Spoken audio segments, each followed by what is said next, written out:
জ্যোৎস্না রাতের চাঁদের আলোয় তালদিঘির পুকুরের জল যেন আরো ঝলমল করে উঠেছে।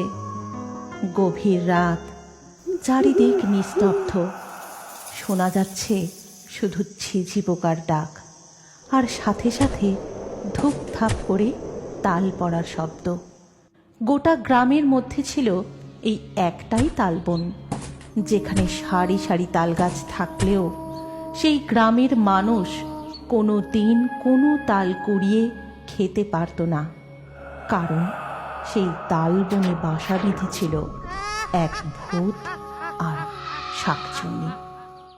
কেউ যদি ভুল করেও সেই তালতলায় একবার যেত, সে আর বেঁচে বাড়ি ফিরতে পারত না। তার মাথায় তাল ফেলে তার ঘাড় মোটকে খেত এই ভূত আর শাকচুন্নি। তাই গ্রামের মানুষ তাল খাওয়ার আশা একেবারেই ছেড়ে দিয়েছিল।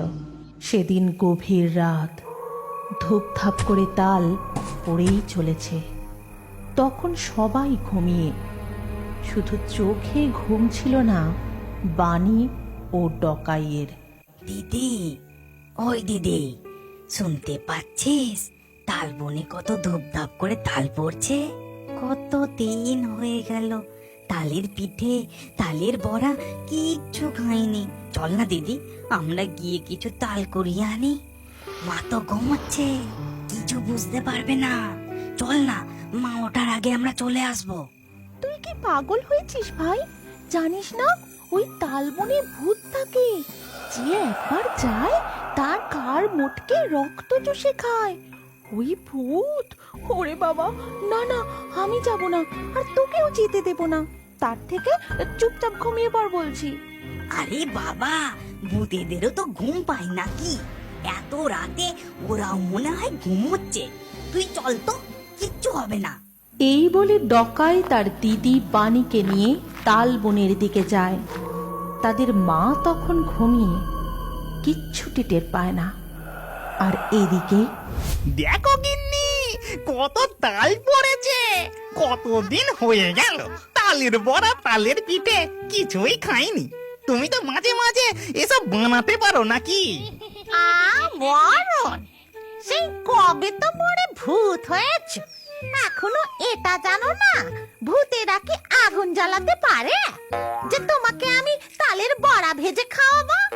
ওসব আর খেতে হবে না, এই কাঁচা তাল খেয়ে তোমার মনের স্বাদ মেটাও। আর তুমি রাগ করছো কেন?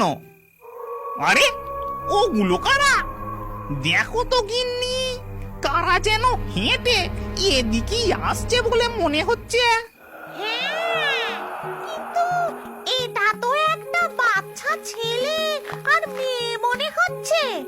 বেটাদের এত সাহস! আসুক একবার, তারপর মজা দেখাচ্ছি। তারপর বাণী আর ডকাই তালতলার দিকে এগিয়ে যায়। আর সেখানে গিয়ে যেই তারা একটা তাল কুড়িয়ে বস্তায় ভরে, অমনি কি যেন একটা তাদের পিছনে ঝপ করে ঝাঁপ মারে। বাণী আর ডকাই ভয় ভয় পিছন ঘুরে দেখে তাদের সামনে দাঁড়িয়ে আছে ভূত আর শাকচুন্নি। ছেড়ে দাও আমাদের, আমাদের মেরো না। আমরা একটাও তাল নেব না এখান থেকে। আমাদের বাড়ি যেতে দাও, ছেড়ে দাও আমাদের। ছেড়ে দেব? তোদের ঘর মোটকে রক্ত চুষে খাবো।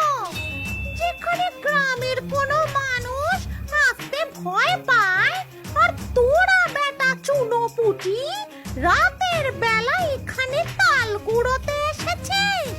তোদের এত সাহস! এবার তোদের মজা বার করছি। না না, আমাদের ছেড়ে দাও। আমার ভাই তো ছোট্ট, ও তালের বড়া খেতে না খুব ভালোবাসে। তাই না, আমরা তালের বড়া বানানোর জন্য তাল কুড়োতে এসেছিলাম। বিশ্বাস করো, আমরা তোমাদের একটাও তাল নেব না। শুধু আমাদের ছেড়ে দাও, আমাদের মেনো না। কি বললি? তোরা তালের বড়া বানিয়ে খাবি?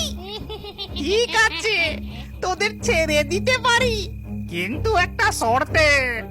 তোরা তালের বড়া বানিয়ে আগে আমাদের দিয়ে যাবি। যদি না দিয়ে যাস তাহলে তোদের না না, আমরা দিয়ে যাব। আমরা তালের বড়া বানিয়ে কালকে সন্ধ্যাবেলায় দিয়ে যাব। এখন আমাদের যেতে দাও। এই বলে ভূত আর শাকচুন্নি ডকাই আর বাণীকে ছেড়ে দেয়। এরপর তারা কিছু তাল বস্তায় ভরে বাড়ি চলে যায় ও চুপচাপ গিয়ে তাদের বিছানায় শুয়ে পড়ে। সকালবেলা উঠে তাদের মা দেখে উঠানে বেশ কয়েকটা তাল রাখা। তাই দেখে সে তো অবাক হয়ে যায়। তখন সে বাণী আর ডকাইকে ডেকে বলে, আরে এখানে এত তাল এলো কোথা থেকে?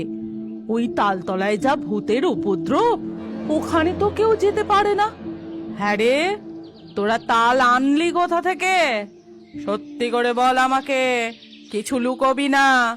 তখন তারা তাদের মাকে সব ঘটনা খুলে বলে।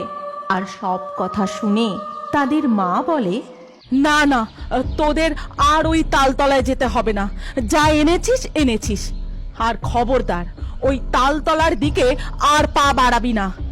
যাই হোক, আজ সন্ধেবেলা আমি এই তালগুলো দিয়েই তোদের তালফুলুরি বানিয়ে দেব। এই কথা শুনে ডকাই আর বাণী তো খুব চিন্তায় পড়ে যায়। আর এদিকে সন্ধেবেলা নামে তুমুল বৃষ্টি, তার সাথে ঘন ঘন বাজ পড়তে থাকে। তাই দেখে ডকাই বাণীকে বলে, কি হবে রে দিদি? এত বৃষ্টিতে আমরা তালের বড়া নিয়ে যাব কি করে? আর না গেলেও যে ওই ভূত আর শাকচুন্নি আমাদের রক্ত চুষে খাবে। হ্যাঁ, এখন কি করি বলতো? আর এদিকে রান্নাঘরে তাদের মা তালের বড়া ভাজতে থাকে। আর সেই গন্ধে গোটা গ্রাম এক্কেবারে ম ম করে। সেই তালের বড়ার গন্ধ গিয়ে পৌঁছায় ভূত আর শাকচুন্নির নাকে। তখন তারা বলে, আহাহাহাহা, কি সুবাস! তালের বড়ার গন্ধে আমার জিভ থেকে তো টস টস করে জল পড়ছে। ওই দুষ্টু পাজি ছেলে মেয়েগুলো তো আর তালের বড়া নিয়ে এলো না। বেটা দুটোকে একবার হাতে পাই, তারপর মজা দেখাবো। চলো না গিন্নি, গন্ধটা কোথা থেকে আসছে একটু যাই। হ্যাঁ গো, এই গন্ধে আমারও না খুব তালের বড়া খেতে ইচ্ছে করছে। চলো চলো যাই। তারপর তারা সেই গন্ধ অনুসরণ করতে করতে ডকাইদের বাড়ির রান্নাঘরের জানলার পেছনে আসে। এদিকে বাইরে তুমুল বৃষ্টি, আর জানলা দিয়ে উঁকি মেরে ভূত দেখে ডকাইয়ের মা গরম গরম তালের বড়া ভাজছে। তালের বড়া তাল পোড়ালি আমি বড় ভালোবাসি। একটা খাবো, দুটো খাবো। তালের পিঠে তালের পায়েস টপটপটা সবটা খাবো। ভাজলে পরে হাঁসের বাড়ি গন্ধে কি আর থাকতে পারি। ভূত অমনি জানলা দিয়ে হাত গলিয়ে গরম তেল থেকে তালের বড়া টপ করে তুলে নেয়। প্রথমে সে নিজে খায়, তারপর শাকচুন্নিকে দেয়। সেই সময় ডকাইয়ের মা রান্নাঘর থেকে বেরিয়ে যায়। তখন ডকাই আর বাণী রান্নাঘরে আসে। তারা দেখতে পায় কে যেন জানলা দিয়ে হাত গলিয়ে গরম তেল থেকে তালের বড়া টপাটপ তুলে নিচ্ছে। আর শুনতে পায় ফিস ফিস করে কথা বলার শব্দ। আহাহাহা, কতদিন পরে তালের বড়া খাচ্ছি, সেই একই স্বাদ। আচ্ছা গিন্নি, মনে আছে বেঁচে থাকতে তুমি আমায় কত তালের বড়া, তালের পিঠে করে খাওয়াতে? মরার পর থেকে এই প্রথম তালের বড়া খেলাম, পরাণ আমার একেবারে চুরিয়ে গেল। হ্যাঁ গো, ঠিক বলেছ।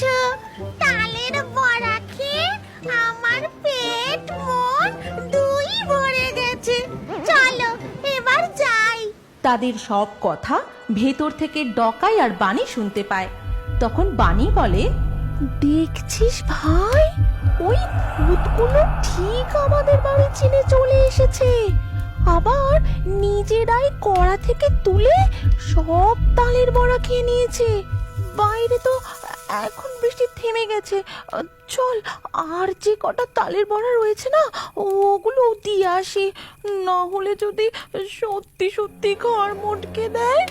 এই বলে বানি আর ডকাই যে কটা তালের বড়া ছিল সেগুলো কোঁচড়ে বেঁধে নিয়ে তাদের মায়ের চোখে ফাঁকি দিয়ে ওই তালের বনের দিকে যায়। তাল বনে ডকাই আর বানিকে আবার আসতে দেখে ভূত বলে, ওই বেটারা আবার আসছে। কই, হাতে তো তালের বড়া দেখতে পাচ্ছি না। আমাদের সাথে চালাকি, দাঁড়া। তারপর তারা তালবনে আসতেই ভূত অমনি তার হাত বাড়িয়ে ডকাইয়ের ঘাড় ধরে উপরে তুলে নেয়।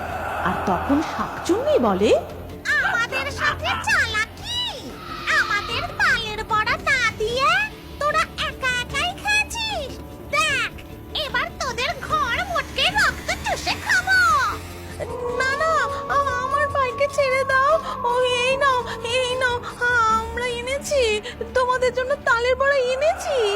তারপর বানি তার কোঁচড় থেকে তালের বড়া বার করে তাদের সামনে ধরে আর বলে, আর এই কটাই তো তালের বড়া বেঁচে ছিল, বাকিগুলো তোমরাই তো খেয়ে নিয়েছো জানলা দিয়ে হাত গলিয়ে গরম তেল থেকে টপ টপ করে তুলে।